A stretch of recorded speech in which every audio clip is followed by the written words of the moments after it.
At saka meron kasi siyang nakwento si Yan nung pre-interview na ikaw daw yung tao na meron ka daw tendency na gusto mo, kung ano yung gusto mo, yun dapat ang masusunod. Last say, parang gano'n. Opo, mahilig po kasi siyang makipagtalo sa argument. Yung sa kanila sa ex niya, kaya po sila may tawagang attorney 1, attorney 2. Oo. Mahilig po siya makipag-argue, kailangan sa kanya po yung last say. Ganyan. Oh. So, after hearing that, ano sa palagi niyo mga hakbangers? Akyat o baba? Ay!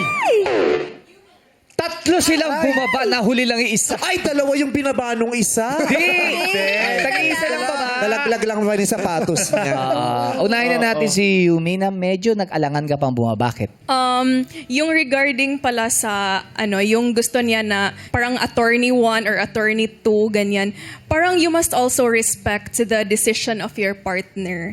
And when you listen to her, it also means that you value her opinions or her decisions. So that's very important also to make a relationship last. Yes. Alam mo, mag-apply kang HR. Feeling ko ang galing na HR nito.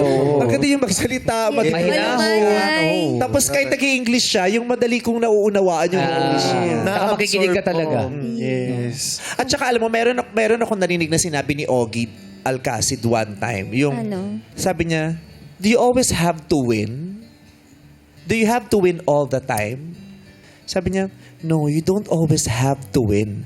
May mga times kahit tama ka, okay lang na magpareya. Ibigay mo na. Kahit tama ka pa, may mga times na okay lang na magpareya ka. Kasi you don't always have to win. And you don't always have to prove to your partner that he is wrong. Sometimes you just have to you just have to let him be wrong and find it out himself. Yes. Yung hayaan mo siyang magkamali at hayaan mo siyang ma-realize niya mismo na mali siya, na hindi mo na kailangan ipagduldulan sa kanya na mali ka. Yung ganon.